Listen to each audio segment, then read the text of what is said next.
வணக்கம் நண்பர்களே, இந்த வீடியோ நம்ம டிஸ்கஸ் பண்ண போற டாபிக் டெவல் பிரேவிஸோட விக்கெட்டை பத்தி தான்.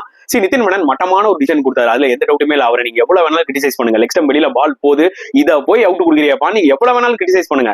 ஐபிஎல்ல நம்ம அம்பைரிங் ஸ்டாண்டர்ட்ஸ் இப்படிதான் இருக்கும், நம்மளுக்கு நல்லாவே தெரியும். காலகாலமா பாக்குறோம். அதுக்கு தான் 2 ரிவ்யூ இருக்கு. இங்க நான் பிளேம் பண்ண போறது வந்து பாத்தீங்கன்னா பிரேவிஸையும் ஜடேஜாவும் தான். அவங்க கிட்ட வந்து பாத்தீங்கன்னா அந்த டைம்ல ஒரு மேட்ச் அவேர்னஸ் இல்ல. புரியுதா உங்களுக்கு? என்ன நடக்குதுன்னு கூட தெரியாம 2 ரன் ஓடிட்டு இருக்காங்க. அம்பையர் அவுட் கொடுத்துட்டாரு. புரியுதா உங்களுக்கு? அந்த ரூலே தெரியாம வந்து பாத்தீங்கன்னா அவங்க 2 பேர் பண்ணது எனக்கு ரொம்ப ஷாக்கிங்கா இருந்துச்சு. ஓகே, பிரேவிஸும் சரியா கவனிக்காம பண்ணிட்டு இருக்காரு, ஜடேஜாவும் சரியா கவனிக்காம பண்ணிட்டு இருக்காரு, என்டிடியும் சரி, ஒரு பக்கம் ஆர்சிபி பிளேயர்ஸ் எல்லாம் செலிப்ரேட் பண்ணிட்டு இருக்காங்க விக்கெட். அப்பவே அவங்க வந்து பாத்தீங்கன்னா புரிஞ்சிருந்திருக்கணும்ல, அம்பையர் அவுட் கொடுத்துட்டான், நம்ம வந்து பாத்தீங்கன்னா இமீடியட்டா ரிவ்யூ பண்ணணும்ட்டு. டைமருக்காக எதுக்கு வெயிட் பண்ணணும்? என்னோட ஒரே டவுட் என்ன தெரியுமா, டைமர் வந்து வியூவர்ஸ்க்கு தான் ஷோகாஸ் பண்ணல, பட் அங்க வந்து பாத்தீங்கன்னா டைமர் ஓடும் கிரவுண்ட்ல. சோ நான் என்ன கேட்கறேன்னா, டைமருக்காக எதுக்கு வெயிட் பண்றீங்க? அந்த கடைசி ஒரு செகண்ட் வந்ததுக்கு அப்புறம் ரிவ்யூ பண்ணணும்னா எனக்கு புரியல. இமீடியட்டா ரிவ்யூ போக வேண்டியதானுங்க. நிஜமாவே எனக்கு அது ஷாக்கிங்கா இருந்துச்சு. ஆக்சுவலா மிஸ்டேக் இவங்க 2 பேர் மேலதான். அதை விட்டுட்டு நம்ம அம்பையரை பிளேம் பண்ற அர்த்தம் இல்ல. அம்பையர் மட்டமான டிசிஷன் கொடுக்க தான் செய்வான். நீ ரிவ்யூ போக வேண்டியதானே?